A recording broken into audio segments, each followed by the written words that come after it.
Okay, so welcome everybody. This is the BIMzeED final conference. We are happy to be the European Vocational Skills Week partner in this journey, and we are happy to present our project results. So here is our agenda. I will take a few minutes to talk about the conference, how we are going to engage the audience. Then we have some opening words from Dr. Liam Brown, Vice President from ITeC. Then we have a presentation about European actions towards green and digital skills from Tim van der Wee, and then from European Commission. Then we have an overview of the project with Gloria Callinan, the project coordinator. Then we go for the skills gap methodology and results with Assistant Professor Bojan Milovanovic, sorry if I'm not pronouncing correctly. And then we go for BIMzeED learning units presented by Jose Lucas, BIMzeED partner. The Train the Trainer program and pilot courses presented by Viola Kelemen, the project partner as well.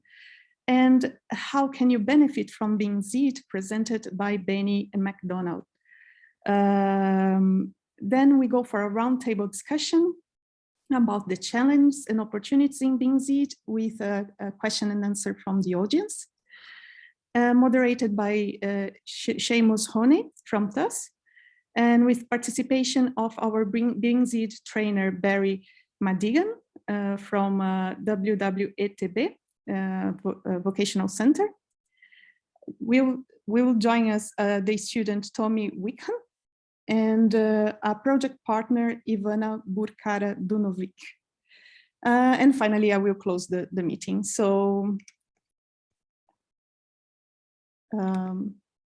just to remember that it's recorded, this meeting. If you want to participate in social media, you can always hashtag us in BIMzeED Final Conference 2022. If you have any questions, please use the Q&A box. It should be there in your bar. And now I would like to invite you for a bit of a warm-up. We would like to know our audience. So if you want, please scan the QR code in your screen, and you will have access to some Slido questions, or please type it in slido.com. And then the code for the meeting is #BIMzeED22. So I will start the questions. Let's see how it goes. From where are you attending the meeting today? From where you are attending the conference? This is just to understand where you are now. You can just type it in the answer. Yeah. Nice. Ireland, Spain, Zagreb. Hello to you as well. Brussels, Croatia, Waterford, Ireland, Belgium. Now, okay, Croatia, Spain and Brussels is getting really strong. Milan, Velika, Gorica. Okay, #BIMzeED 2022. Yeah, that's the hashtag is to be used to access the questions in Slido. Ljubljana, nice. Slovenia, Syria, okay. Budapest. Oh, great, really great to see people from all over the place. Thank you very much and welcome. So now we go for our next question. Are you a trainer, student, or other? Who are you? We want to know. Are you a trainer? Do you work as a trainer? Are you a student? Are you studying? Are you studying something?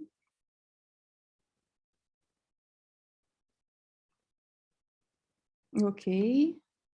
We are getting there, 57% others, okay. 39% trainers, 3% students. Okay, we have almost half of the audience participating. Great. So welcome everyone. Again, trainers, students, and others. So, okay, let's go to the next question. Are you participating in a higher education institution, in a vocational education training, in a small medium enterprise, or others? Where are you participating? In which institutions are you? Okay, higher education, first place, other, okay, is it still changing? Okay. Vocational training now. It's coming up. Okay. Strong participation of higher education institutions.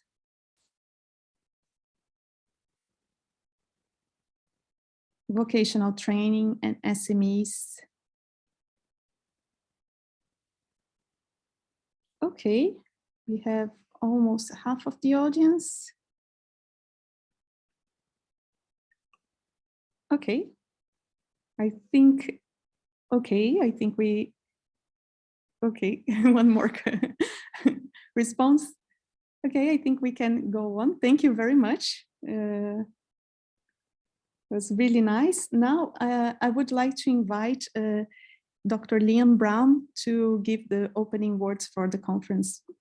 Please, Liam Brown. Thank you, Larissa.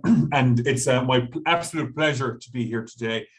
So as Larissa said, I'm Liam Brown is my name. I'm Vice President for Research, Development, Innovation here at TUS, the Technological University of the Shannon.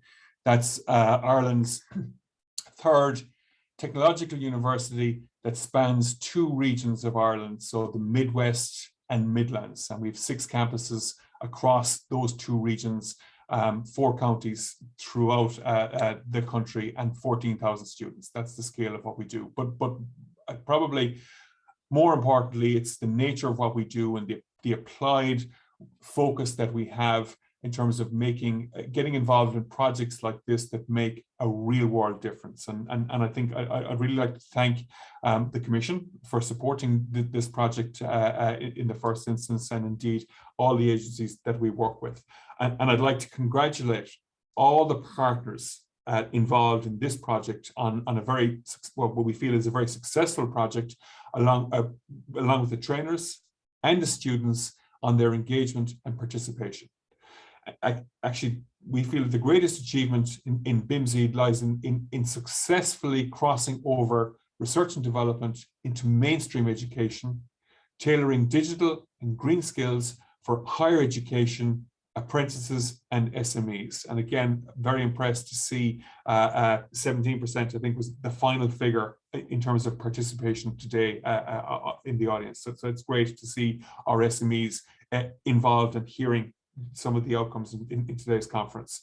In fact, the first reported Moodle delivered BIM training for apprentices across Europe was recorded in the BIMzeED project at the Waterford Wexford Education and Training Board.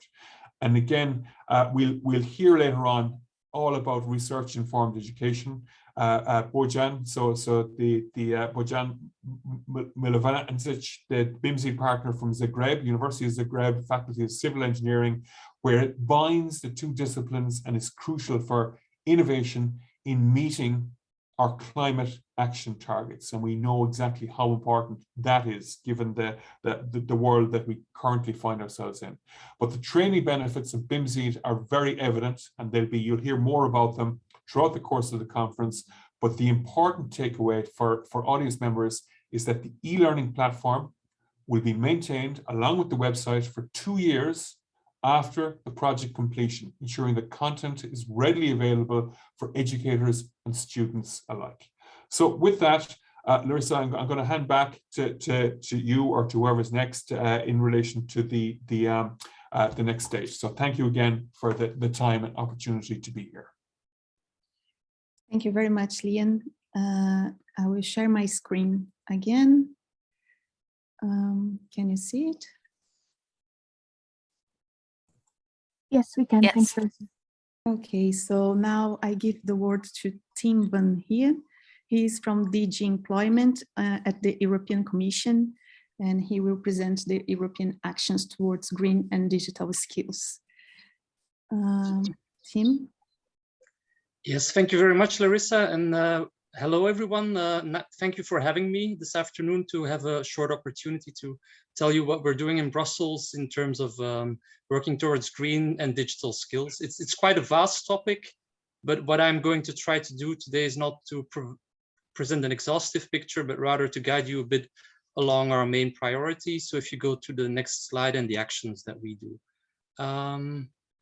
So first of all, where to start? I think when I addressed this, I went back to the basis of what the Commission is doing under its current mandate. So from 2019 to 2024, the speech, the political guidelines that are the then candidate, now current president of the European Commission, presented to the European Parliament, where she said, okay, what are going to be our main priorities over the next 5 years?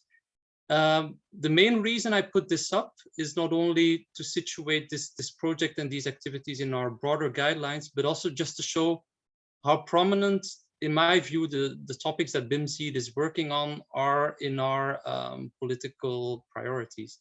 So first of all, there's a European Green Deal. There's the ambition to go to climate neutrality by 2050. Second, an economy that works for people, where, of course, education plays a very important role. And then third, a Europe fit for the digital age, which makes the most of the opportunities of digital technologies, but in a very, how to say, safe and responsible way. And the way I look at the BIMzeED project, I think it actually combines these three priorities in a very concrete and helpful manner. And if I look a bit beyond, in the current context, if you look at the way energy efficiency can even contribute to some of the other priorities that are on this slide, when we talk about a stronger Europe in the world or protecting our European way of life, I think this is all very timely. Now, moving on to the next slide. What I would like to highlight there as well is I think what is so interesting about the BIMzeED project, in the sense that it looks at energy efficiency of buildings, but using digital technologies through the BIM. This is also a question when we look at the three priorities that we were just talking about just now, the green, the digital, and the social, is when we look at this from a macro level, that we say the green and the digital transitions, they offer great job opportunities. Certain tasks that were very routine and maybe not very rewarding can be automated so that workers can concentrate on the work where they add more value. And also we know that by building green infrastructure and using new technologies, a lot of this work is very rewarding and very interesting, also more productive, which we need in a Europe that has a shrinking working population. But on the other hand, and we're also very much aware of that, these green and digital transitions are not going to be inclusive by default. There are many opportunities, but for certain workers who mostly do routine works, their tasks will be automated and they might find themselves without a job or their work strongly impacted. And with the green, we also know that certain activities, notably the ones that are carbon intensive, might also diminish, which means that many workers may need to learn new skills, either in their current job or even completely new skills to enter a new job, to make the most of these opportunities, and in some cases also change their career paths. And we also know that what we call upskilling, which is basically improving your current skill set in your current job, or even reskilling, orienting towards a new job and learning the new skills there, that adult learning is very important in that regard, or even initial education and training. But at the same time, that the opportunities for this learning are very uneven, so that many of the workers that already have a very highly developed skill set get more training, whereas some of those who have more difficulties also find themselves with fewer training opportunities. Now, moving on to the next slide. This is also the reason why in 2020, quite early at the start of this mandate, the Commission presented what it called a skills agenda for Europe, which is a communication. So it's not a piece of legislation, but it's a strategic document, if you wish, where it set out an agenda for how to promote skills for jobs that drive the twin transitions, as we call them, the green and the digital. And of course, this also came about in the context of the COVID-19 pandemic. And a lot of our work in recent years has also been on ensuring an inclusive recovery there. So what this communication does is it sets certain targets to increase the participation in adult learning from 38% in 2016 to 50%. So half of all workers having learned or participated in training in the last 12 months by 2025. It also sets out 12 actions, which I cannot cover exhaustively, but I will try to draw your attention to the ones that I think are good examples or very relevant to BIMzeED. And there I would flag the one that looks at the support for the twin transitions. And it also sets out funding. I mean, under the current mandate, there's also more funding opportunities than ever to support human capital. And I will also be saying a few words about that later on. Now, moving on still. If we talk about the tools and also this action 6 on the twin transitions, one that I would maybe draw your attention to is what we call the ESCO classification. So those are the European skills, competences, qualifications, and occupations. And if you wish, you could call it a common dictionary of skills in the EU, which is also available in all official languages. And it goes into quite a lot of detail. I will give you an example later of what kind of skills there are, how they link to certain occupations and qualifications, what are very sector-specific or occupation-specific skills, and the ones that are more transversal competences that you can use in different contexts. But when I looked up the net zero emissions buildings in this dictionary that we have, for example, some of the skills that you can find there are quite detailed. This is then about designing, engineering domotic systems or microclimates. And I would invite you to also have a look there. I think it might be interesting for you.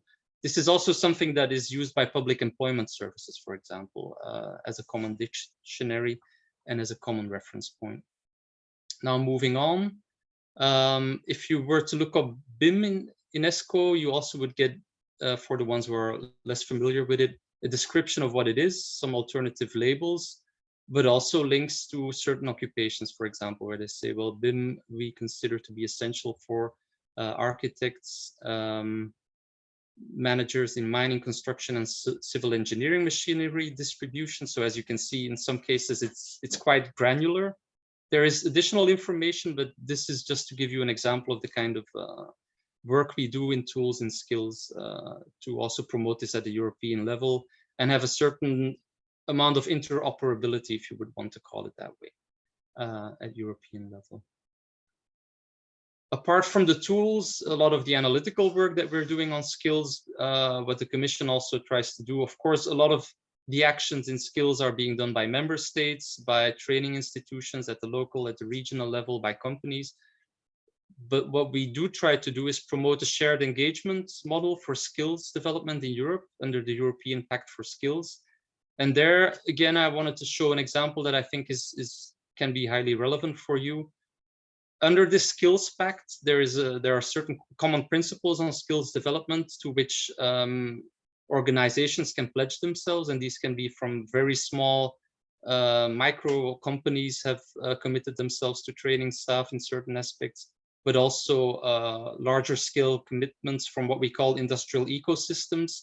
Before we would maybe call them economic sectors, but when we use ecosystems, we also want to underline the fact that, for example, the construction sector also depends for its material on certain manufacturing sectors. And this is the idea to map this. And you might be interested to know that in February of this year, the Construction Partnership has signed a pact where they aim to upskill and reskill at 25% of the current workforce in the next 5 years. So about 3 million workers. And it also focuses on energy efficiency, circular economy, and digitalization, which, as I understand it, are also topics that are very much on your agenda and that you're working on in the BIMzeED project. Now, still moving on, and that will then be my final slide. Apart from the analytical tools that we put out there, and apart from the partnerships that we promote using many different stakeholders, of course, there's also a lot of funding available. Again, it's not possible for me to provide an exhaustive overview of this, but I can guide you to the website where you can find this. I think it's important when we talk to stakeholders, many of them also say it's hard for us. We know that there are different instruments, but we sometimes find it a bit difficult to find our way, which one would be most appropriate for us, what kind of possibilities are there. I would invite you to have a look at this website, and then you can also understand that some of these instruments are grants, so basically subsidies if you want, others are loans. Some of them are provided via financial intermediaries, such as the European Investment Bank Group, others via the member states, and yet others directly via the Commission. But what's also important to underline is also, going back to my first slide, the very important emphasis that is being put on the green and the digital transitions. A lot of these budget lines, a lot of these funding opportunities very much invite, encourage, promote funding for projects that are linked to skills development, linked to green and digital. That's also the case under the Recovery and Resilience Facility, for example, which was also put in place to ensure an inclusive recovery from the COVID-19 pandemic. So that's it for me for now. I'm very much looking forward to seeing the rest of the presentation. If you have any questions, you can either ask them in the chat or maybe get in touch, and then I'm also happy to follow up on that with you later. But for now, thank you. Thank you very much, Tim. Really interesting presentation. Now, I would like to invite Gloria Callinan, the project coordinator, the BIMzeED project coordinator. And before Gloria starts, I would like to remind you that you can put your questions in the Q&A box, and we will reply later in the conference. Gloria, please, the floor is yours.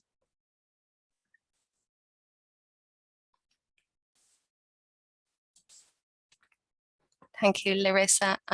The slide doesn't seem, oh, there it is.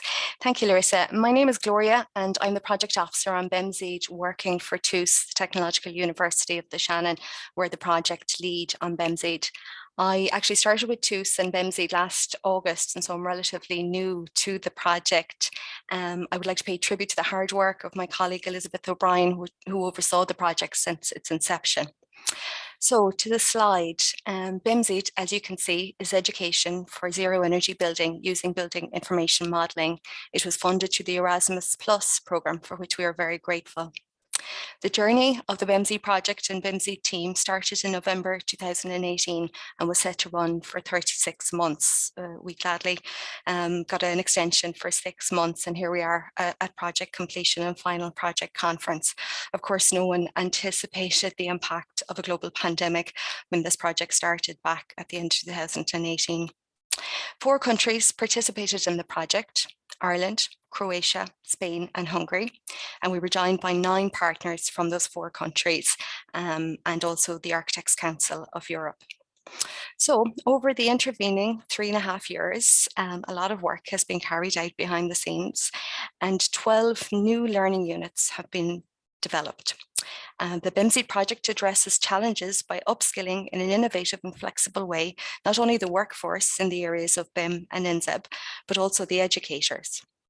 Within this project, experienced HEIs, higher education institutes, and VET, vocational education and training, collaborated with SMEs, small and medium-sized enterprises, and the construction industry to develop these 12 learning units as open educational resources for exploitation across Europe. And you will hear more about these learning units over the course of the conference.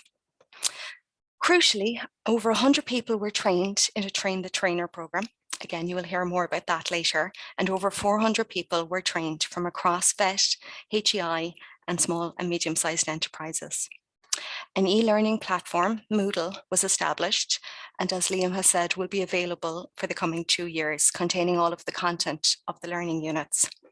The project website, the BIMzeED website, contains toolkits for replication and project deliverables, which you can review.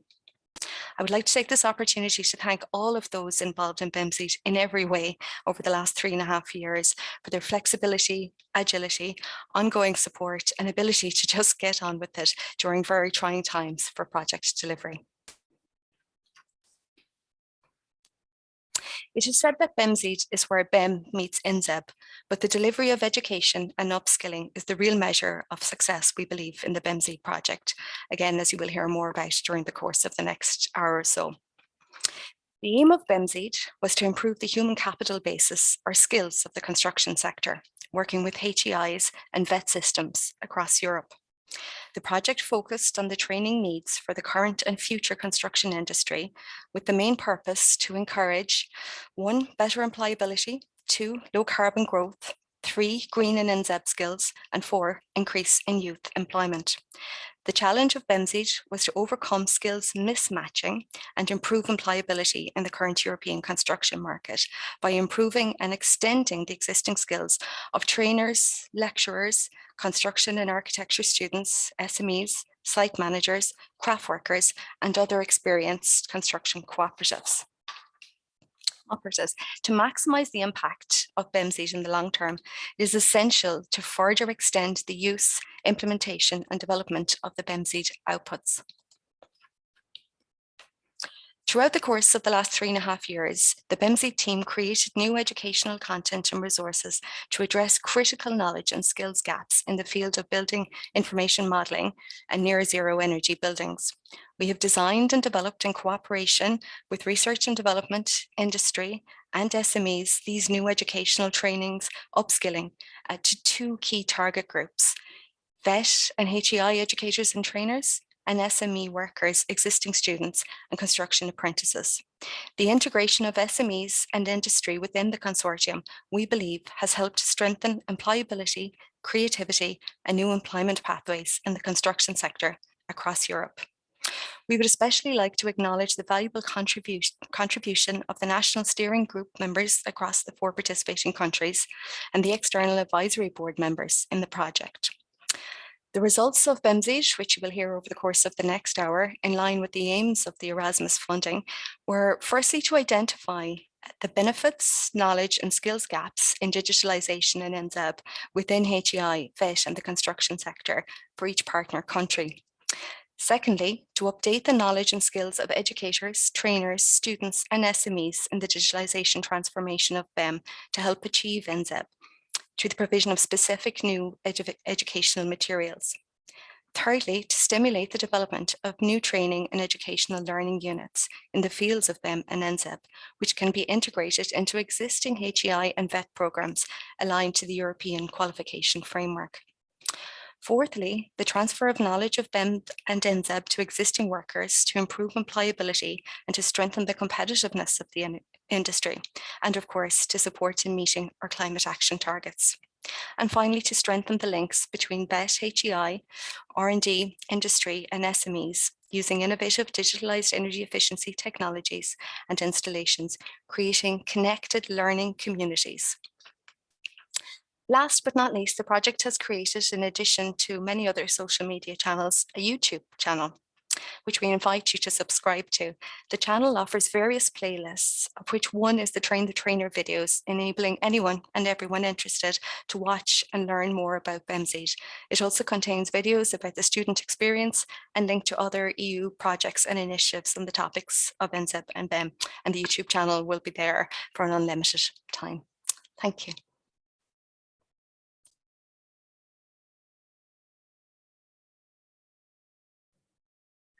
Thank you, Gloria. Now I would invite to the floor Professor Bojan Milovanovic to talk about the skills gap methodology and results. Bojan, please, the floor is yours. Thank you, Larissa. So as Larissa said, I'm an assistant professor at the University of Zagreb, Faculty of Civil Engineering, which was in charge of conducting this work package 2 task. So the goal was to assess the training needs. We need to establish the framework of skills of using BIM for designing and constructing nearly zero energy buildings. So we found out during our desk research that there is no existing joint framework, and there are of course some competencies defined in the frameworks for both nZEBs and BIM fields, but we needed, as already Gloria said, we needed to overlap these nZEB and BIM skills and see which are needed in order to be able to use BIM as a paradigm, BIM tools for designing and constructing and also maintaining, of course, nZEB buildings. So we needed to differentiate and ask ourselves two important questions. So the first questions were which aspects of nZEB design and delivery can be improved by using BIM. And the second question was which BIM skills are important for nZEB design and delivery. So we developed a research design map, which is shown on this slide. We used priority analysis to select important skills in BIM and nZEB, which was then used to identify training needs. Actually, we used available nZEB frameworks from already finished or ongoing EU projects.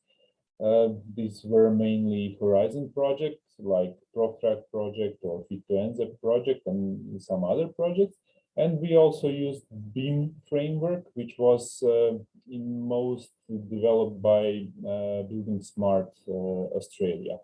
This was chosen because it was freely available and well done, let's say.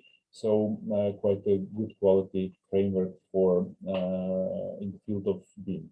As you all know, the let's say project phases of nZEB and BIM are slightly different. So we needed to let's say join the two and see what can be what are overlaps and what can be the knowledge, skills, and competencies in general used for both. We used the national steering groups in each of the countries Gloria mentioned to let's say assess the existing level of skills and knowledge for both higher education, vocational training institutions, and also for the construction industry. So designers, also workers, engineers working on nZEB. We used pretty much these, let's say, levels, and we used questionnaires to assess the levels of skills and knowledge. So from level 1, fundamental awareness, to level 5, an expert or recognized authority. And we, during the desk research, we found available trainings in Croatia, Ireland, Spain, and Hungary, which were related to BIM or nZEB, or both BIM and nZEB to some extent. So these are this is the overview of our 4 countries. So it's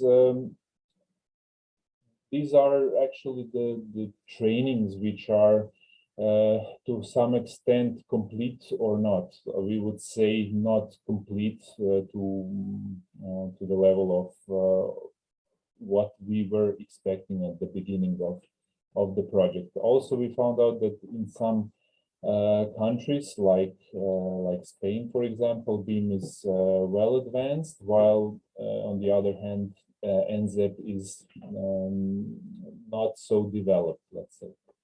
So there were different situations in different countries. So we can say that we got quite a good overview of the situation in the Europe as a whole, because we know that there are some countries which are forerunners in BIM, and there are countries which are also forerunners in nZEB, let's say, and lagging by in the other field. We used NSG groups in each and every country, and I again thank all of you which are maybe listening to this conference to participating. We used NSG groups to evaluate the HEI and VET programs, so higher education and vocational education programs. We found out, this is just a part of the comprehensive table we developed. We found out that let's say average knowledge of average grade of top knowledge and skills in nZEB is around 3.0, while there is some better grades for basic BIM. So what is BIM? Let's say BIM dimensions, BIM uses. We got better grades. On the other hand, lower grades were, let's say, around 2.2, 2.3, the average grades, and these were let's say practical topics: quality assurance, financial management, or delivery management, construction coordination in the field of BIM. So this is what is offered to the let's say public, so to the interested students or professional which would like to go through training.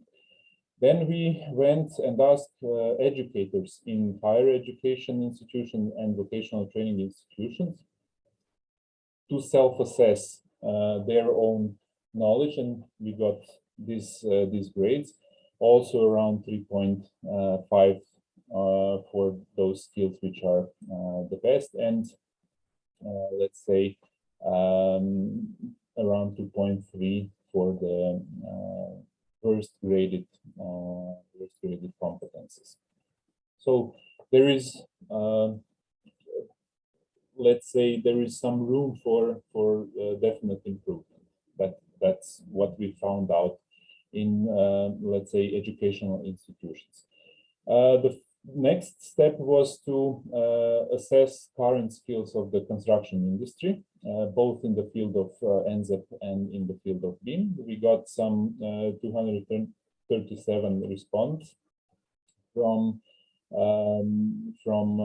European countries, and also some response outside of Europe. The results were quite astounding for us, since, as you can see here, that there is not a lot of experience among the construction industry, both designers, both project managers, and also workers in the field of nZEB. A lot of respondees did not receive any education or training in the field of nZEB, and also the overlapping between nZEB and so nZEB education overlapping with the use of BIM. Some 75–76% of respondees didn't receive any training on these aspects. So quite a lot of room for improvement, and the proof actually that the project like this, like BIMzeED project, are quite needed in the field. So sorry again for speeding up. We had also a lot of sub questions in these questionnaires we sent out to construction industry, where they try to self-assess their current knowledge and skills. And we decided to aim within the BIMzeED project to raise the competence level to at least a level of 3.5. And we found out that there is a lot of room for improvement in these areas, which are rounded in dashed red boxes. So you can see, to perform energy simulation, to perform feasibility study, passive energy measures, some quality assurance, financial management, etc., etc. So quite a lot of room for improvement there. Regarding the current skills of the construction industry in the field of BIM, it's pretty much in line with what Architects Council of Europe reported in their publications in previous years. So that's not a lot of knowledge and skills is available among the architects in Europe. So we confirmed with this study that this is actually true also for other engineers, let's say, both construction engineers, some mechanical engineers, some electrical engineers, which filled out our questionnaires. So quite a lot of room for improvement also in the field of BIM. Overall, let's say, assessment of the BIM competencies that there is a much larger gap to the aim 3.5 competence level in the field of BIM, as you can see here. So this is current industry gap, which is for pretty much all skills or all competencies above 1.1, 1.2. Let's say, while if you remember for the nZEB gap, it was around 0.4, 0.5. So quite a large gap in the field of BIM. And also I highlighted some of the specific competencies which we felt are the most critical. And we got to the end of my quick overview of the skills gap. So we concluded that basically there is still some need to upgrade the practical practical skills in the field of nZEB. Since many of our respondees and NSG group members felt that training provision which is available in European or project countries lacks actually this practical application. So theoretical application is quite, let's say, acceptable, but practical application of this knowledge is definitely missing. In the field of BIM, it is definitely not mature enough, the training provision. Consequently, the educators need more competencies to be able to teach BIM, and definitely we needed to find some links and some skills between energy efficiency and BIM. We identified through work package 2 which are these critical, let's say, competencies, so knowledge and skills needed, and based on these results, these flags, let's say, we focused our work in the work package 3 and created, let's say, 12 learning units based on this result. For the explanation of these learning units, I will give the word to Jose. Thank you for listening.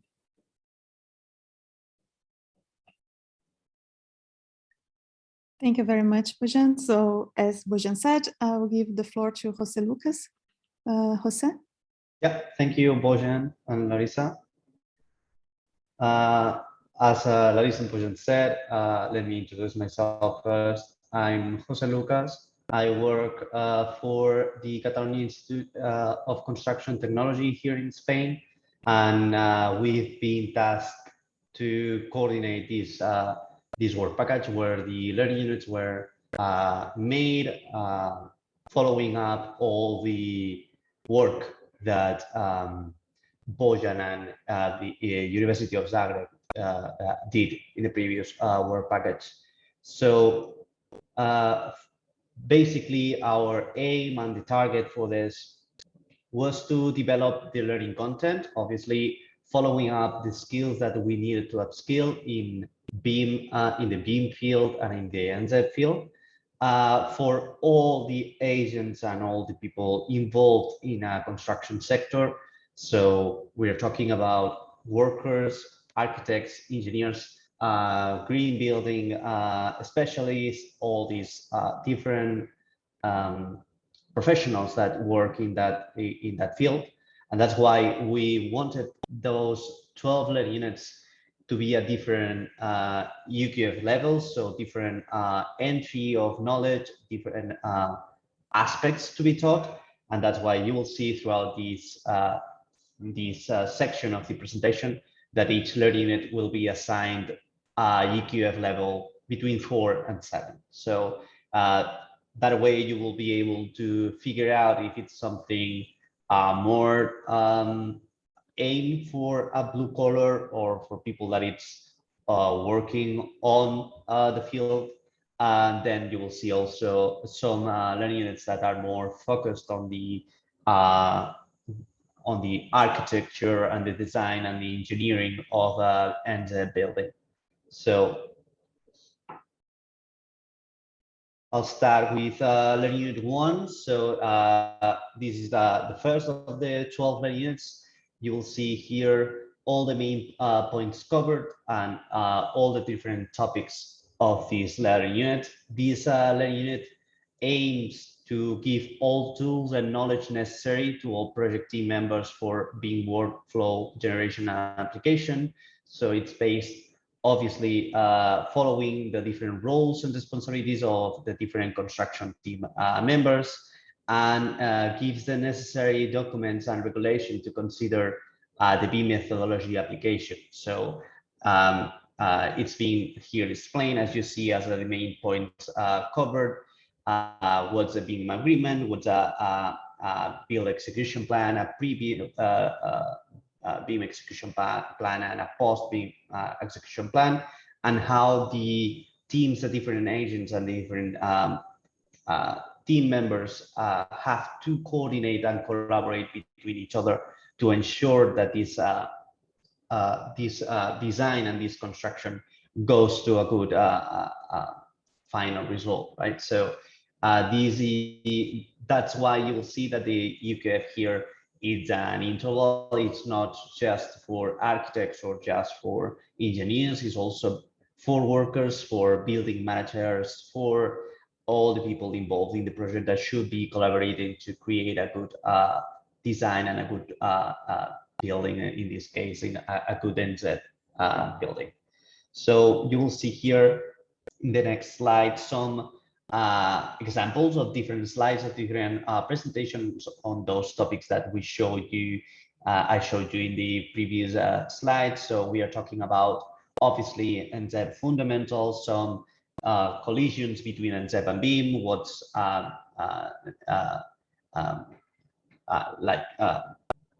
the same and which skills are interconnecting with the BIM and nZEB. Some nZEB fundamentals for different countries. So in this case, as this project was developed by these 4 countries, Spain, Hungary, Ireland, and Croatia, these are the fundamentals, are the specific typical U values that you will see in the presentations. That at all of that, it's could be personalized for each partner or each European country. So, and you will see also a chart of different roles, responsibilities of the different team members. So this learning unit for us, you will see it in during the presentation, but this learning unit for us was like the beginning of everything else. Obviously, we cannot ensure a good BIM methodology throughout the project without the collaborative aspect of it. So a lot of work has been put in this learning unit to be like the introduction for everything else. So that's why we touch different aspects like nZEB, BIM basics, and then we enter into different tools and different innovative ways of collaborating in a BIM project. This is learning unit 1. You will see here now learning unit 2 that is mainly focused for workers. So this is just like this informs workers of the BIM methodology that has been used during the project design.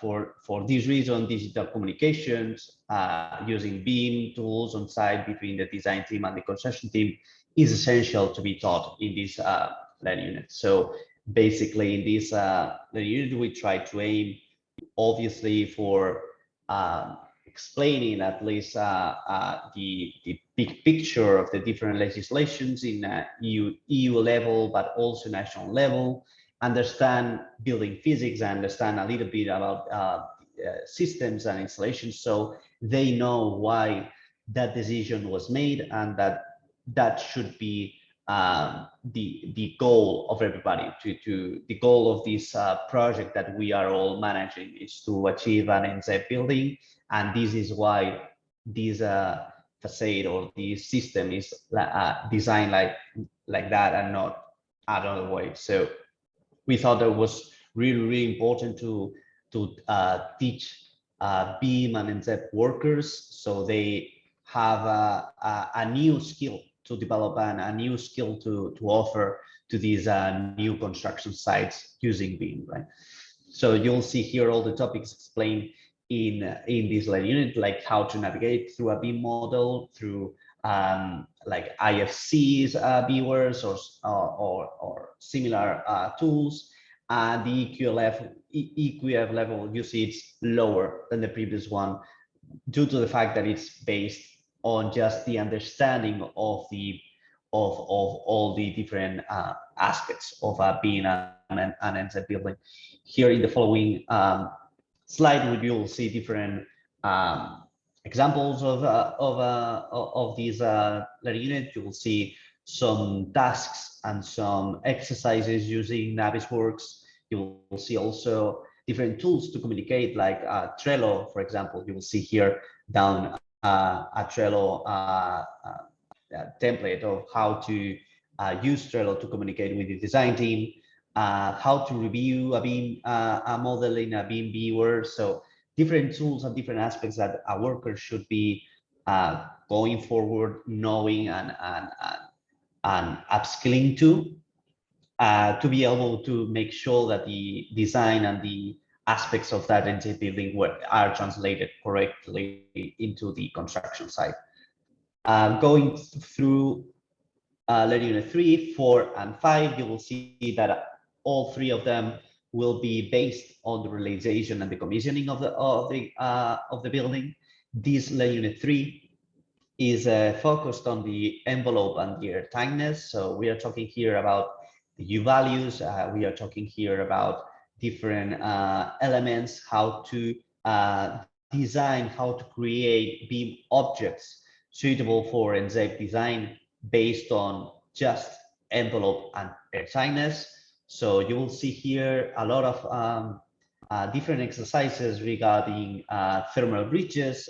You will see a lot of importance into the theoretical part of the learning unit about the importance of insulation, the importance of airtightness through tests like floor door tests, and all these different kind of technologies or knowledge that you should know or at least upskill to, so you are able to design and to prove that building is nZEB. So as you can see, the EQF level has risen a lot, just to make sure that this goes through people that already have a good knowledge of design, architecture, engineering. So that's why we are asking for a better knowledge entry for these learning units.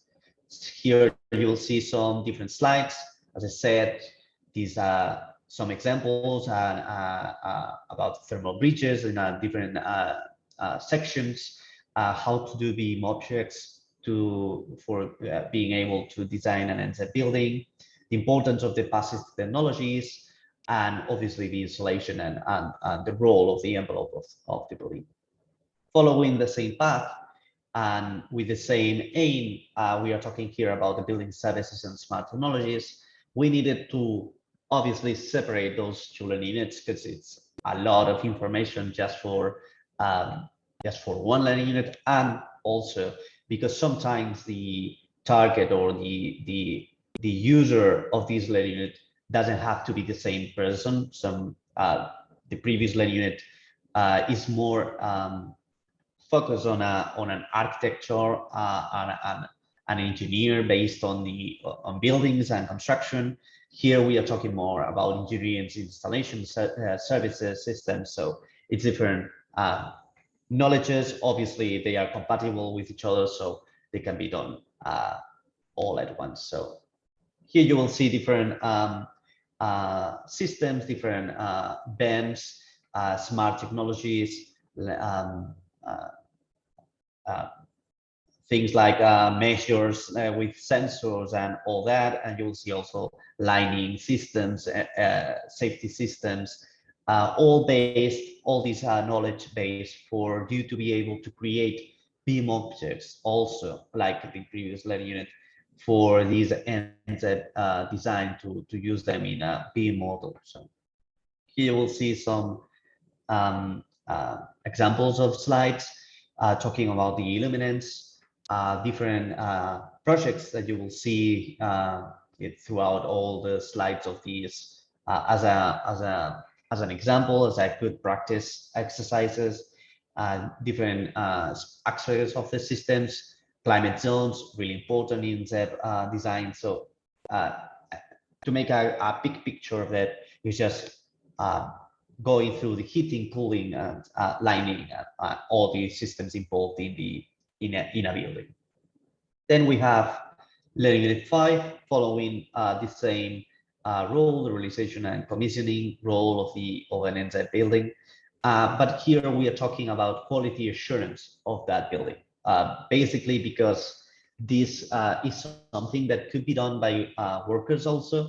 This is something that could be done during the construction or after the construction. So we wanted to create a learning unit that could upskill those agents, those professionals that are that wants to test the building and see if they can be considered an nZEB building. And that's why we've explained during this learning unit about the different tests, about the different blower tests, the different how to ventilate the systems, all these different construction elements using beam methodology as a communication tool between all the professionals and team members. You will see here the topics of the learning unit.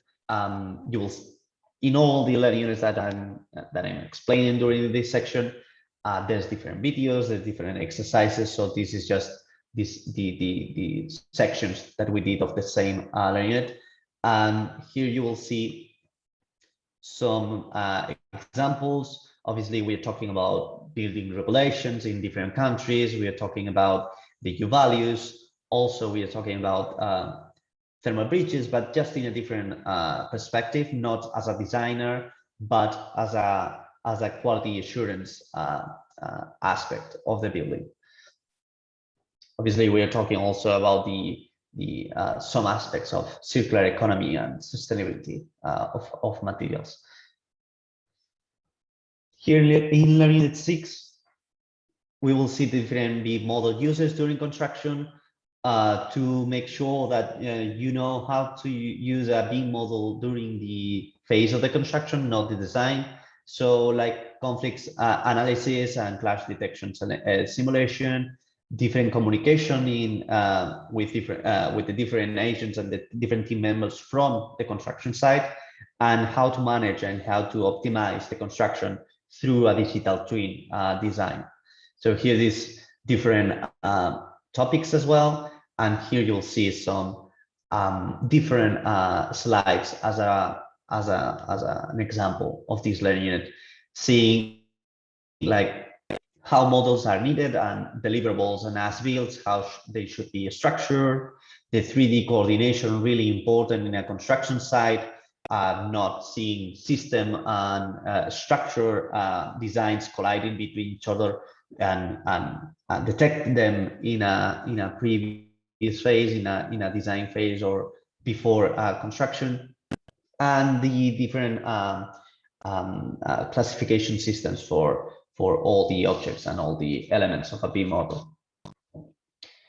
In Learning Unit 7, you will see the different ways to, through the uses of a BIM model, how to extract the information about the different dimensions, like 4D, 5D, and 6D, 4D being the budgeting, the time aspect of it, 5D being the budgeting, and 6D being the sustainability aspect of a BIM model. So here it's a learning unit based on, we already have a BIM model. We would like to extract the budgeting of that model, the bill of materials of that model, like masses of material, quantity of materials, and then also the life cycle assessment of it. So you'll see here different topics, different softwares also explained in this learning unit that are not restricted. The content explaining throughout all the units are explained in a way that it's common for any software that you may use to do these same exercises. So here you'll see some different slides about the bill of quantities, about the codification of the bill of quantities, as how to assign different quantities in a BIM model, the 4D, the planification of that model, that building. So different users, not only in the construction side, but also at the office, where you can extract different information throughout the same BIM model. So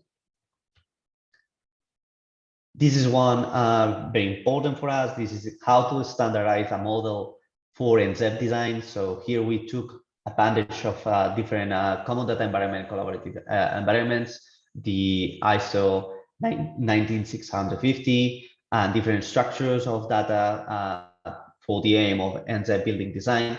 You'll see this learning unit has a lot of sections that talk about the standardization data, the different standards, the different ways to collaborate with the data, and you will see different exercises and different projects to be done with this information. So here you'll see some examples. I'm gonna speed up a little bit because I'm eating a lot of time, but you will see here different examples about the different legislation, different coordinations, and different standardizations for data in a BIM model. Then we go to the BEM, to the building and energy modeling, really important in nZEB buildings. So we divided this topic into learning units. One that is the design and the export of this building energy modeling, and then the energy simulation that will be done in the next learning unit. So here's basically the main objective of these learning units, to design and how to export in different formats, as you can see in the topics, these building energy models. And you will see here different slides regarding the spaces, regarding areas of the building, if they are heated or not. So this is something that is taught in this learning unit. As I said, the next learning unit is based on the energy simulation. So we take that model that has been done, like the previous learning unit said, and then we put it through some energy analysis softwares to do the simulation of the energy balance and the savings. So you can extract and analyze that data to have a better picture of that building, and to try to improve those aspects, and to make sure that that building can be considered an nZEB in your country. You will see here some slides regarding shades, regarding orientation, regarding different systems that can be used to improve this energy simulation, this demand, and for heating and cooling in the building. Then this learning unit, and the next one that will be the last. We're focused mainly in facility management, because we thought and we saw during the skill analysis that BIM and nZEB during the use phase, during the management phase, was really not explored. It's something that it's not taught in all countries, and it's something that it's still not standardized for all Europe. So this is something that we made sure that the workers that are the management, the facility managers of a building, know which elements of that building are important to be to monitor or to extract data from, like different heating systems or different lighting systems, so you could control them and to and try to transform your previous building into an nZEB building. So here you will see different implementations of BIM in facility management, and obviously how to digitalize all these facility management aspects. So this is more different examples of slides for EQF lower than this next slide, that is more based in BIM in a CMMS, in a management software tool that uses a digital twin to do the facility management. So basically, in this learning unit, is taught how to go from an as-built to a facility management model, how to structure the data, how to structure how the data should be structured in a CMMS, and the relation between the databases. And then there's a practical exercise of all of this. And you will see some slides here about the as-built models, the data structure, and the maintenance KPIs of these buildings. So I think that's all for me. Thank you all very much for attending, and any question, please feel free to put it in the Q&A box. Thanks. Thank you very much, Jose. Now I would invite to the floor Viola Kelemen to talk about the Train the Trainer program and the pilot courses. Viola, the floor is yours. Thank you very much, Larissa. Welcome, everyone. My name is Viola Kelemen, and I am working at EMI, non-profit limited liability company from quality control in Hungary. And our task was in this project to coordinate the piloting activities. As our colleagues mentioned before in the previous slides, that this project had two target groups for the piloting activities. We directly targeted trainers from higher education institutions and vocational educational training centers, and also their potential audiences, students who have ongoing studies in these institutions, and also workers from construction SMEs. The learning units were tested during pilot courses, and these pilot courses were carried out in 2 stages. We targeted in the first stage the trainers themselves, and in the second stage the students. Regarding the learning units, since Jose mentioned that these all need a different level of pre-existing knowledge and they are targeted for different type of professionals, we created this recommended learning route, which can also be found on our website. And this provides a guide for our trainers to be able to choose the most suitable and most relevant learning units for their courses. In the trainer-trainer course, we invited trainers who have knowledge to some degree related to BIM and nZEB. In order to be able to pilot the learning units, they needed to complete the trainer-trainer course first. This was also in Moodle platform, and we asked the trainers to apply on our website. They had to provide an application where we asked them about their target groups, their previous experiences with BIM and nZEB, and also whether they had some experience in teaching these topics. After this application, we reviewed that and approved it, and they had access to the Moodle platform for the trainer course. This course included videos. They were introductory and instructional videos for each learning unit. We didn't ask trainers to complete all learning units, but we asked them to at least complete learning unit 1, since this was a basic knowledge, and then after that they were able to choose any learning unit they were interested in. We also created surveys for these learning units. There was a pre-survey before the course. We were interested in their expectation of the course, and after each learning unit, they had the possibility to provide us feedback related to the content of that learning unit. And at the end of the whole course, when they took multiple learning units, they had the opportunity to provide an overall experience with the trainer's course.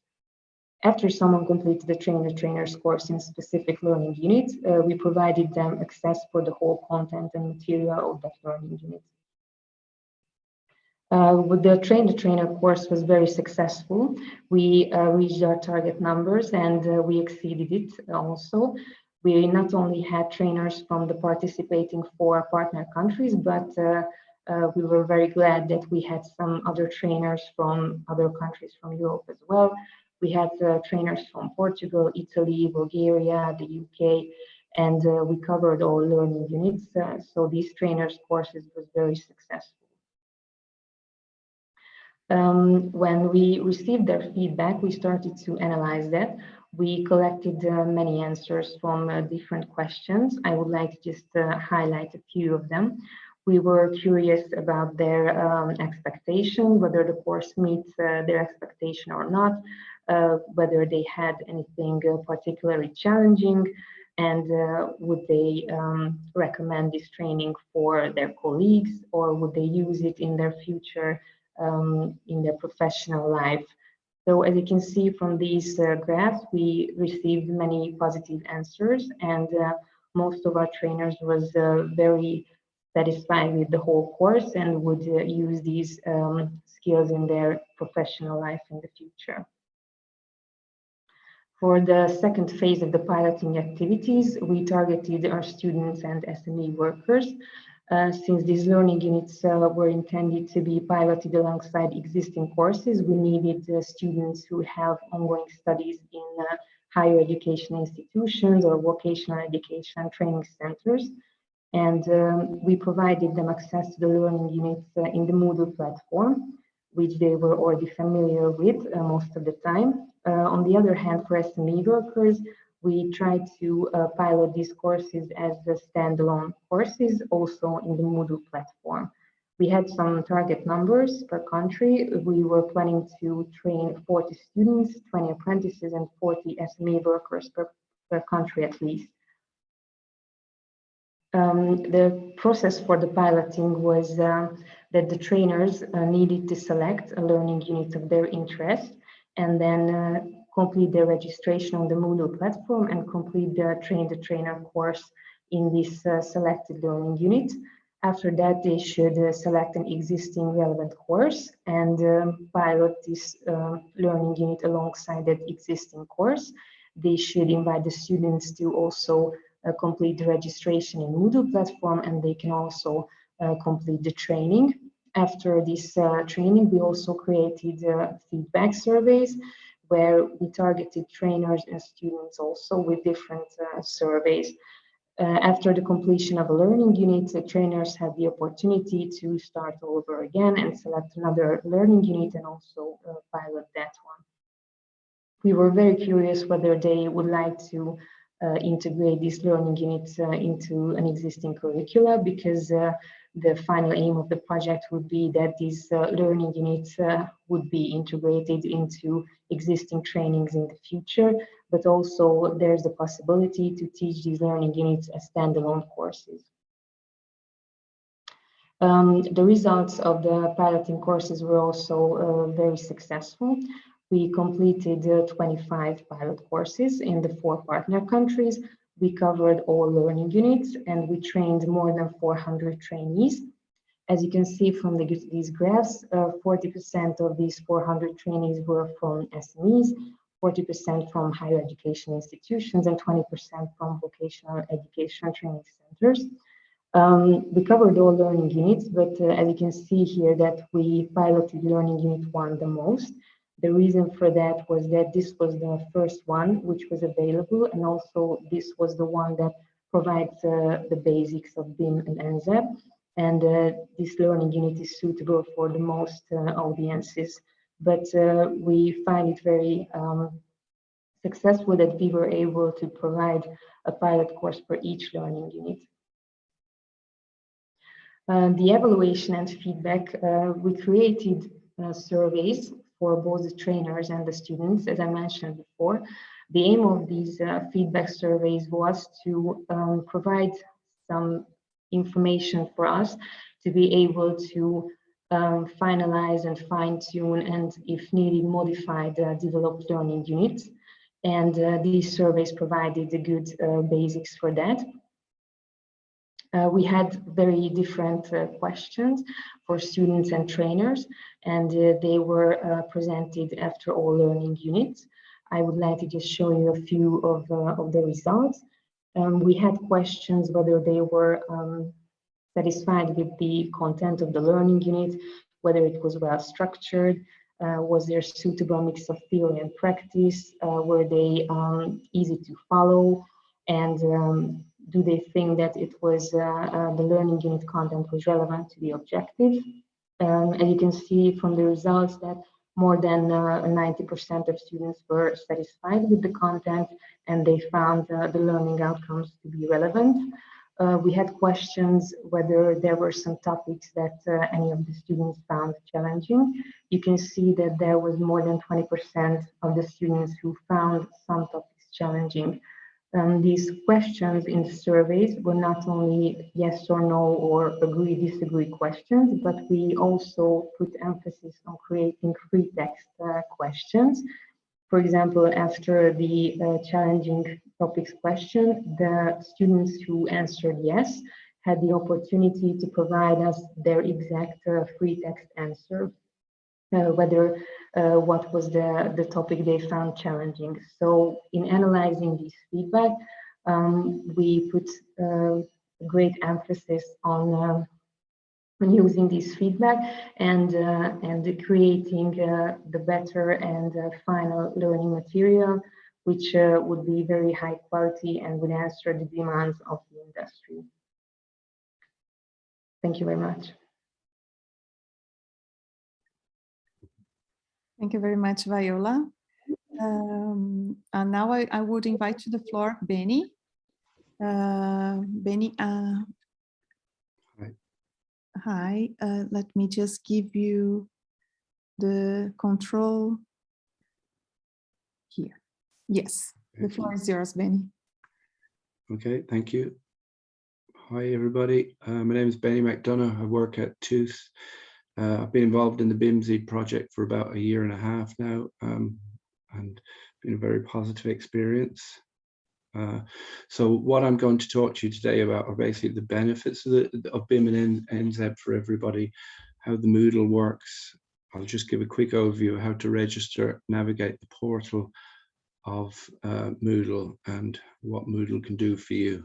So that picture there just shows how LU1 kind of spreads out and shows you all of the different directions that you can go to in various skills.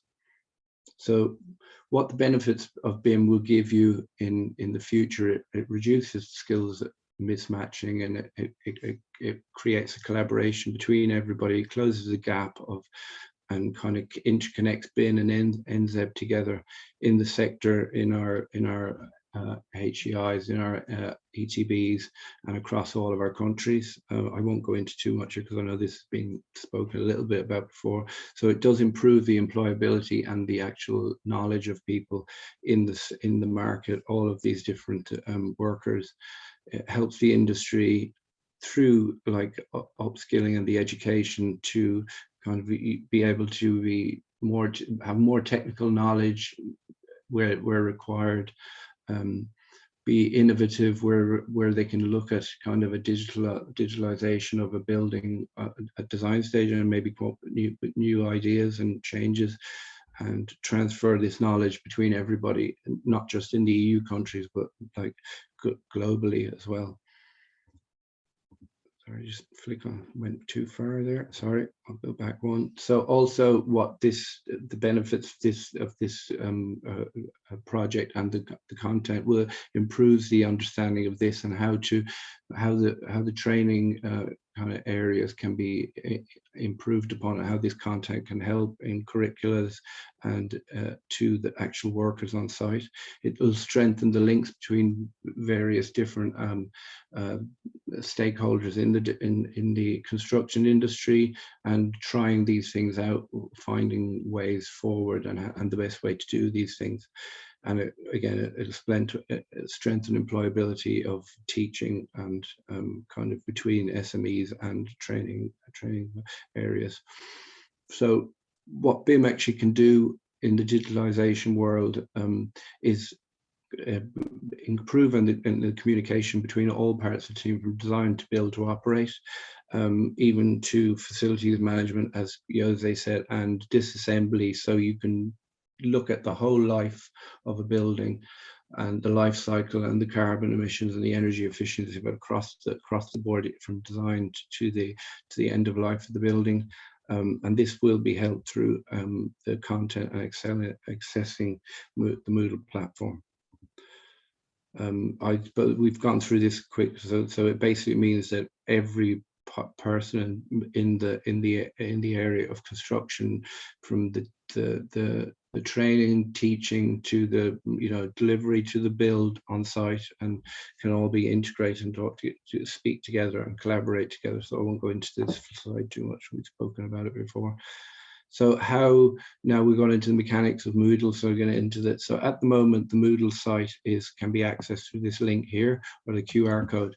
It brings you to this page where you input your information, and this is the end of the page here. You click on the register button, and then you get directly registered onto LU1. And that at the moment is the starting point. So I'm going to share my screen now, if that works, Larissa, and we're going to do a quick tour of the Moodle site. Sorry, I just have to see where the screen share is. Might take me a second. I just have to find, I have it here now. So I'm going to share my screen, and I've it prepared ready here, which is LU1. Sorry, share. Right. See, I need a bit of practice. Can you see that screen there, Larissa? Yes, everything. Yeah. Okay. Sorry, it's just not outlined on my screen. So here we are this is where currently what will happen when you register onto the site. You'll be taken to LU1. And this will bring you into the Moodle site. At the moment, these pre-surveys are a requirement to continue through the accessing the content. these perforated boxes mean in Moodle that you have to complete this to move on to the next part of the content access. There will be a description. There will be a video description of every learner of the 12 learning units added. And then you will be able to download in whichever language that you've registered or suited as. You can actually change up here on the right hand side up where I'm putting to the language if you want to work between different languages and download different language content. Basically, at the moment, there will be all of the content will be accessible. You just click on the, say for example, the introduction will have a PowerPoint. It will have a PDF. The PowerPoint will have the content that you can actually take out of there and change as you see fit, and add it to other courses. As you can see, we still have the other languages here that are available as well from the other partner countries. We go down through here again, as you see the perforated box at the moment. Quizzes here that you can do at the moment, and the reading resources, and then we will have a toolkit for all of the trainers which will give them all the marking schemes, all the various other information that they need to deliver the course. Also, that will be available to anybody that logs on to the course in the future. So these are just the different modules of the learner units. We have had discussion kind of topics. We had the forums there. We have videos live that you can go through. Basically, this would be the way that the course was set up for the pilot, and we did. So people would have access to this, and it would be taught. Now it will just be the content will be available to everybody. Just give you an overview as well. The solid boxes can be ticked by yourself at the moment. Sorry, I just flick down now. There's another bit at the bottom that we have that shows at the very end of the course currently, you have to complete this survey. And then when you've completed this survey, it gives you access to the other 12 learning units, 11 learning units. So that's the introduction to how Moodle works at the moment. Just for info, the project is over at the end of this month. We will be doing housekeeping on this. We will be taking out some of these all of these requirements on the right hand side. The surveys will be taken out, and there will be more content added and reading material and all that added. So I'm going to stop sharing my screen now and go back to the next PowerPoint there, Larissa, if it comes up, please. So this will be in the future. When you log in, you will get access completely to all of the learner units. The site is going to be maintained and open for the next 2 years. There will be discussion forum at every learning unit again, that people can kind of just stay in contact with each other. They can put up questions, and they can speak between each other in different countries. Just for clarification, also, the content is not just accessible. Europe is accessible all across the globe. We actually had some students from South America log into some of the Spanish one. So from America to Canada to Ukraine, wherever our people around the world can take on this content, it really, really has been shown to help, and the feedback we've got it's been very, very good. For any training organizations like HEIs or ETBs, or even I understand as private, we can give you an MBZ file, which is a Moodle file for anybody that has a Moodle platform themselves, their own private Moodle platform, and we can give that to anybody that requires it. They're specific to each learning unit. So if anybody logs on in the future and wishes to actually get the file to add to their own Moodle platform, just contact anybody in their own particular country, or you can contact this is on the website here, this picture at the bottom. I suppose the right hand side gives a kind of an overview of what every part that the content and where all the digitalization can help people with kind of, you know, reaching our climate goals, delivering better new and retrofitted buildings, and where the whole of the kind of industry can work together through kind of upskilling, more training, through the digitalization and the energy efficiency of buildings. So I think that might be my last slide. So that's it. Thanks for listening. That went a bit faster than I thought it would. So we're sharing the presentation. So my email is there. So if anybody has any questions in the future, please just contact me, and I'll get back to you. And we're kind of looking at that we will be kind of aligning with the Sustainable Development Goals and our climate action plans. This is how BIMzeED will work for everyone in the future. Thanks for listening. That's me done. Thank you, Benny. So right now we are going to the roundtable discussion. I'd just like to point out that unfortunately, Dr. Abanda could not join us today. He is our external advisory board member. But we would like to welcome Ivana Burkar-Dunovic to join the roundtable, and I'll give now the floor to Seamus to start the discussion. Great, thanks very much, Larissa, and good afternoon, everybody. Hopefully we'll be able to get our other panel members, Barry and Ivana, on the screen. Yeah. Great. Thanks, Ivana, and thanks, Barry. So just quickly to introduce myself, my name is Seamus Hoyne. I'm the Dean of Flexible and Work-Based Learning in TUS. And actually, I was involved in drafting the proposal for BIMzeED and did some work on the very initial part of the project.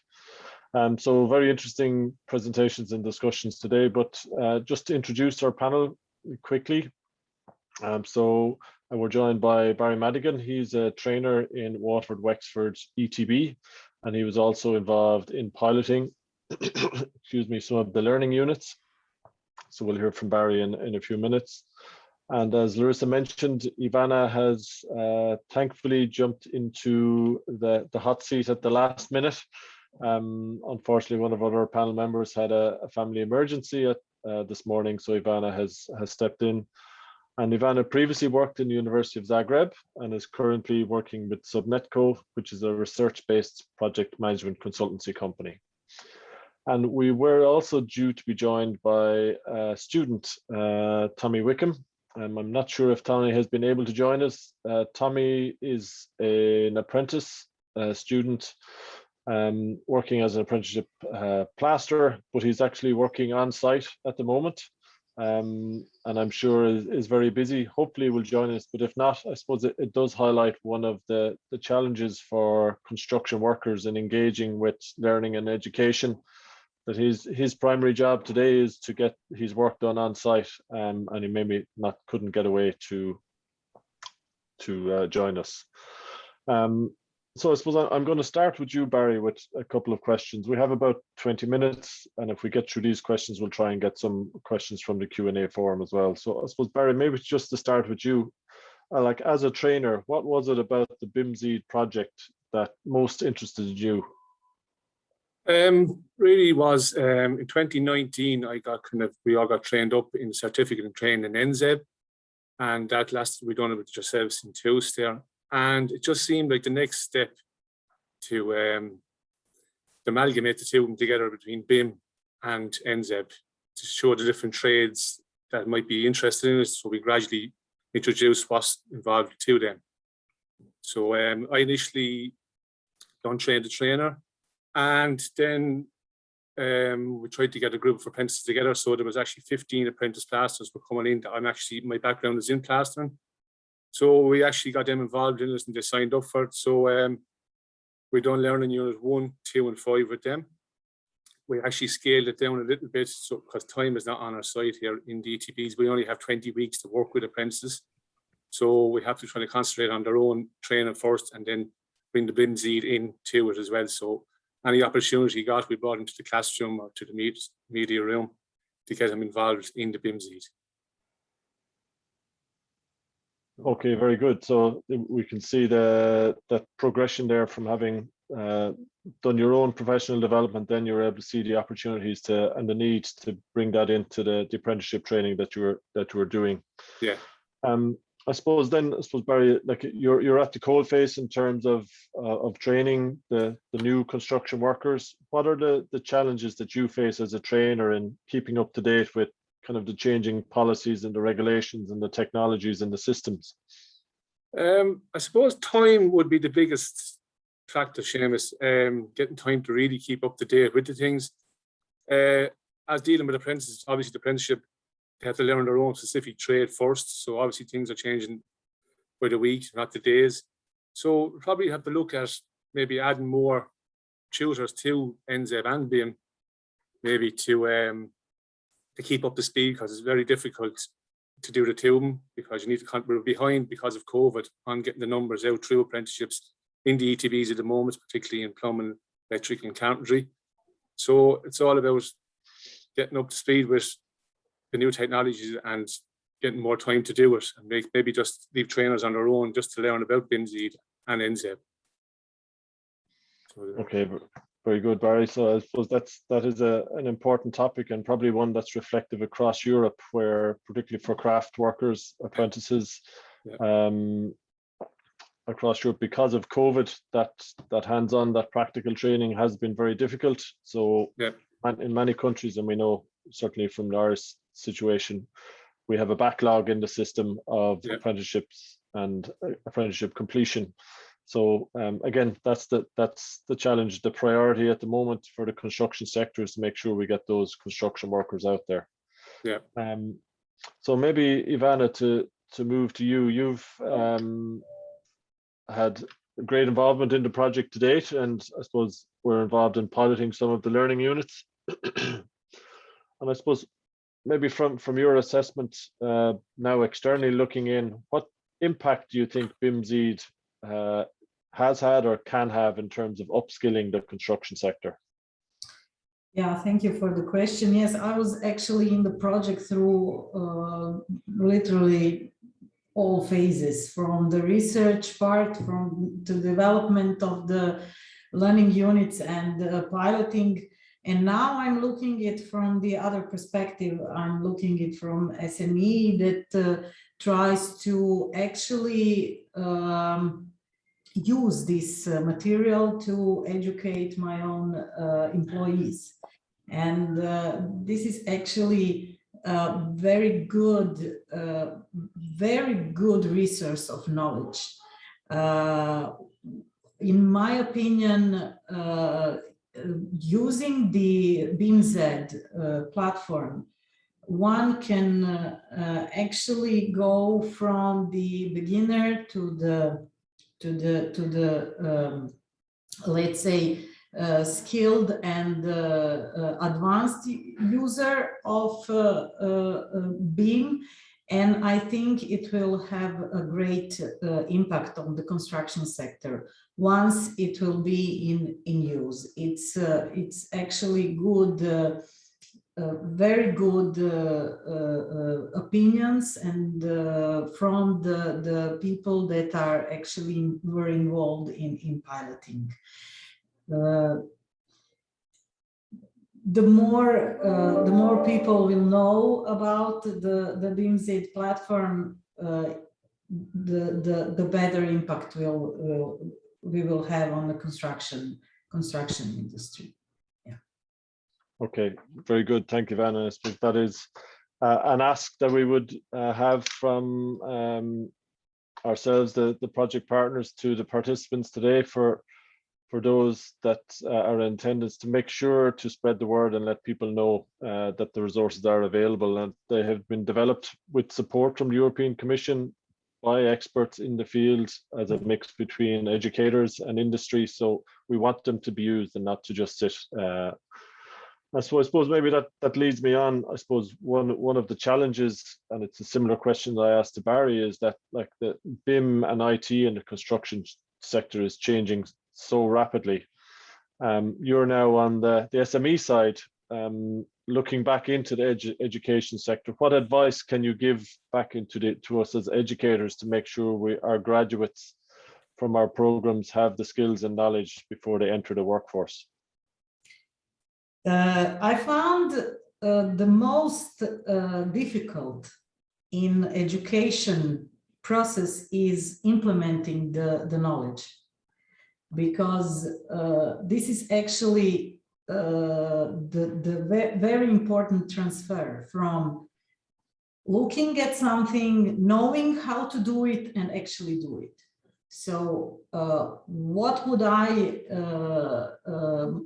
my approach would be just to transfer to case-based learning. I think it's the only way to go forward, you know, because in that way of learning, I think all new things that are going to be, let's say, improved in BIM and IT, it's the best way how to learn new things. It's by implementing on the real case, and I think it's the only way how to learn this. Okay, I think that's a very interesting point, because it feeds back to some of the results from the initial surveys done 2 to 3 years ago, where the theory was covered very well from many people's perspectives in terms of the education programs that were analyzed 2 or 3 years ago, but the practical implementation aspects maybe not so much, and that's what we really need to make sure that we have integrated into our education programs. Maybe I can ask in Tommy's absence, both of you to maybe comment on what we can do to support those construction workers that are out in the field, that on construction sites, or engineers working in companies or SMEs, who get up in the morning and their job is to deliver for their client, whatever their role is in that project or on that site. And then they try to fit their education and training in on top of their day-to-day job. What can we do as educators to make sure, to make access to education and training as open and as free as possible for construction workers in particular? Maybe for you first, Barry, and then I'll ask Ivana for her comment as well. Yeah, no problem, Seamus. Get them in, get them off the site is the number one, because obviously they're behind and the construction industry is so busy at the moment. Their employers are not kind of very good at leaving them go to come in. We even see with the phase 2s and things like that, to get them in, they don't want to be released because of lack of numbers, things like that. Maybe if we get them in one day a week and things like that, you know what I mean? Just get the employer to bring them in, or extend their time here with us to introduce BIMzeED and nZEB. Like instead of 20 weeks, maybe give 23 weeks, 24 weeks, or something like that, or get them to stay back in the evenings and make it more, I suppose, employable to them, you know what I mean? So again, it's just down to the employer again to release them, and I'm sure the apprentices themselves and employees are willing to upskill. It's just to get the time and allow them to come in to us. Okay. So I suppose in summary then, engage, because you know, particularly in Ireland, we have this phase based where the apprenticeships are in education and training boards, and then they're out with their sponsor company, and then they come back in. So it's to try and work with the construction companies and the companies that are taking on these apprenticeships to facilitate more time. And ultimately what we're looking at is trying to integrate BIM and nZEB into the apprenticeship structure rather than it being an add-on. Yeah. So Ivana, from your perspective? I would say that construction industry is still very, very traditional, and we need to find a way how to tackle this issue. I found it difficult among the workers. For from one side, they are not prepared to embrace these new ways of doing. But on the other hand, when you put them in the middle of the thing, people just manage to find a way. So I think that putting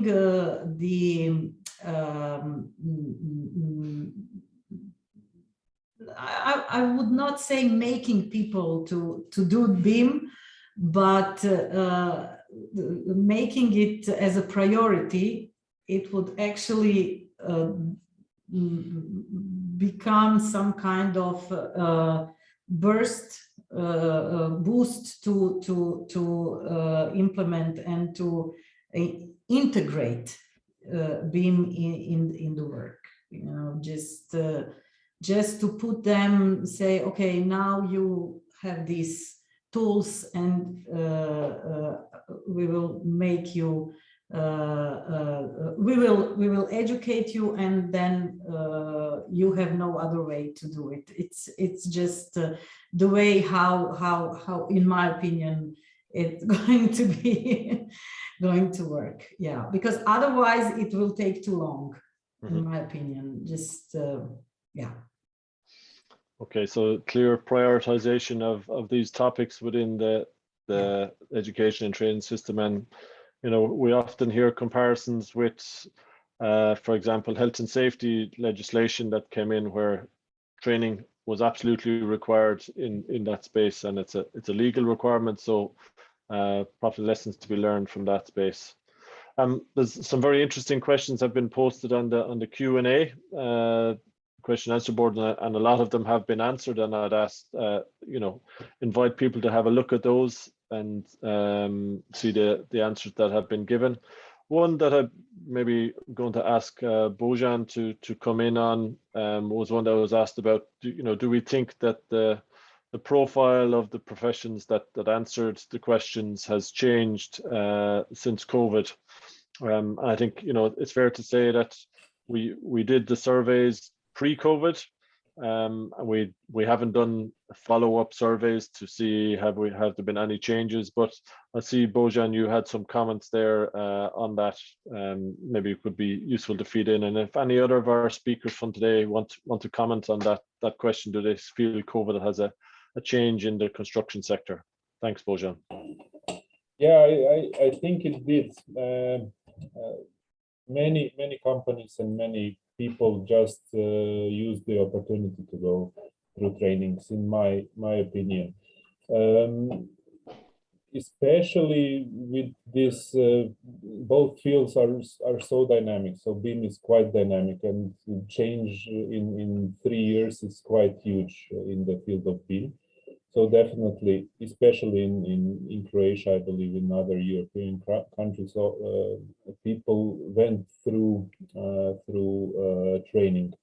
Also, nZEB became a mandatory requirement from 2021 in EU for all buildings in EU countries.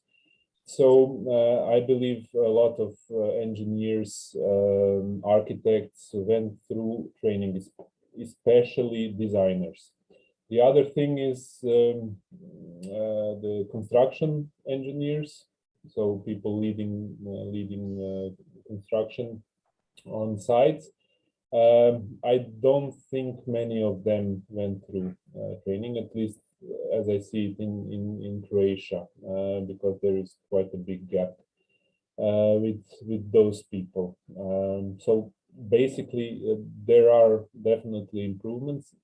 It can be better, but of course, always. But there are some improvements due to this COVID, definitely, in my opinion.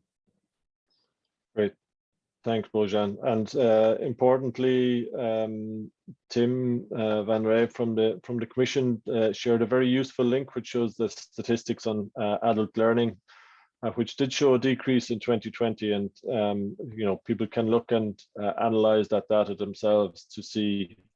And I think it's very interesting what you say, Bojan, and I think that would be anecdotally the evidence from Ireland as well, is that the designers and the engineers used the time for upskilling during COVID, but maybe as we go down the EQF levels, there was less upskilling because a lot of that training was practical hands-on training that it wasn't possible to deliver.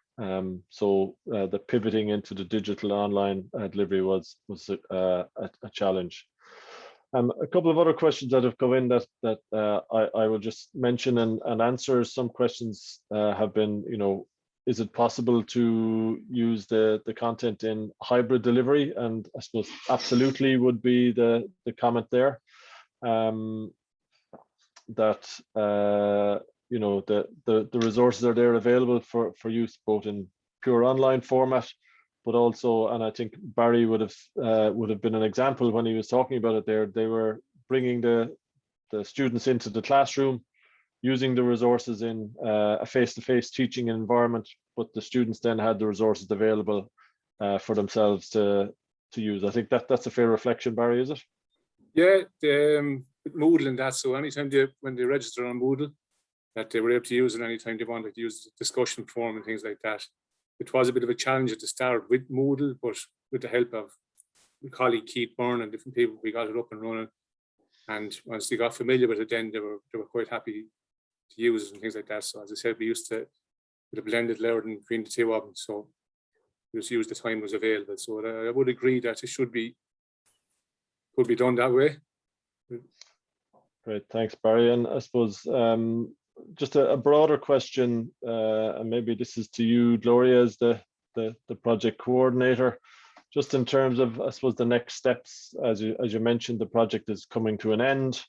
A lot of great resources developed, going to be made freely available and hosted for the next 2 years. But have the project partners any other plans or any asks again of the attendees in terms of the future sustainability of the resources and outputs?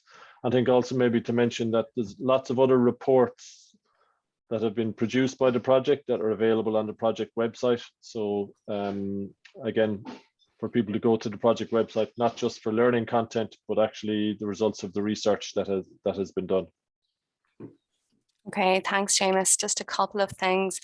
So yeah, in the next couple of weeks and months, we'll be finishing off the final project report. All of the deliverables, all of the data will be on the website and on Moodle. The ask of the attendees is that you share as much as possible. As Benny has said, the content can be made available to other educational institutes and the Moodle page. So I think that's a fantastic opportunity. I really welcome what Tim has said in relation to further funding opportunities. As a partnership team, we're eager to move on to BIMzeED 2 or the next iteration. As a matter of fact, some of us are already involved in a Build Up Skills project that's supposed to go circular, and we are looking at future opportunities. So we welcome any ideas. Thank you. Great, thanks, Gloria. I'm conscious of time, that we're just maybe 7 minutes out from our finish time. I'd just like to thank Ivana in particular for coming in at last minute, and Barry for both their contributions today, to the panel members again for setting up for this panel. Again, to give the apologies from Tommy Wickham, the student. We have been in contact with him. He was keen to join today, but obviously his work commitments kept him away from us, unfortunately, today. So thanks, Barry, and thanks, Ivana, and I'll hand you back to Larissa for the last closing comments. Thank you, Seamus. I will share my screen again just for final remarks. Just to close the session with everything that the audience has listened from us, I would like to propose two new questions in Slido. So they are quick ones. So if you can join us in slido.com, the code is #BIMzeED22, or you can scan the QR code. And the questions are: would you be interested in implement BIMzeED training in your institution or company? After all you listen from us about BIMzeED, all the materials we have, how do you feel about it? Would you be interested in the BIMzeED training? We are still receiving the responses. 18.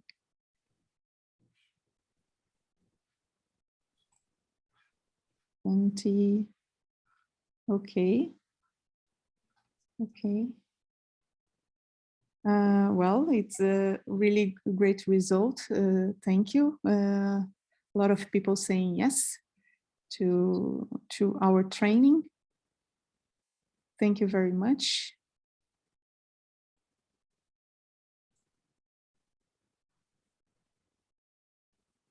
Okay, we are still receiving responses. Okay. So we wait a few more seconds.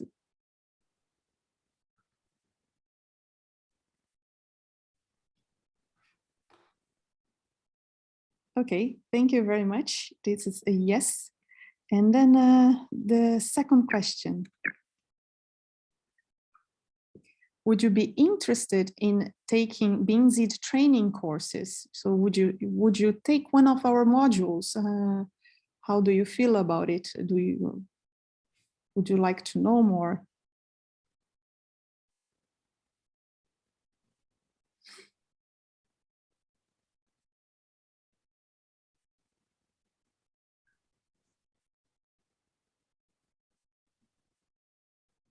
Okay, this one was much quicker.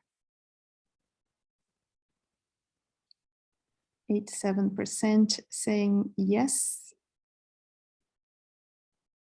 13% don't know and 0 for no. Okay, I will close the poll. Thank you very much. This was really interesting. Now I would like to thank all the panelists for their participation. Thank you very much. But also I would like to thank what you are seeing here is just the tip of the iceberg, but there is a lot of people behind us here to helping us in this project. So I would like to thank Elizabeth O'Brien, Mark O'Hay, Orla, Shugnancy, Marco Herrera, Adriana Caballero, Shireko Vricheski, Mihai Jobolzlai, sorry, and Katie Barine, and also Gloria Odo, my colleague that's here helping us. Thank you very much for putting the project up and helping us to deliver the results. Also, our 15 members for our external advisory board that assess all the learning units and provide us extremely useful comments to keep the quality of our learning units, as well our 120 members of our national steering group, who did also a great feedback job for us. Also, I would like to thank the European Commission, the European Vocational Skills Week, to have us as a partner. We are very proud of that. And finally, I would like to remind you that the presentation will be available on our website, BIMzeED website. The recordings of this meeting will be available on BIMzeED YouTube channel. And finally, I would like to invite you to our website, BIMzeED. Please go to our website for more information. And for now, thank you very much. Thank you. Goodbye. Thank you. Bye-bye. Thanks all. Bye now.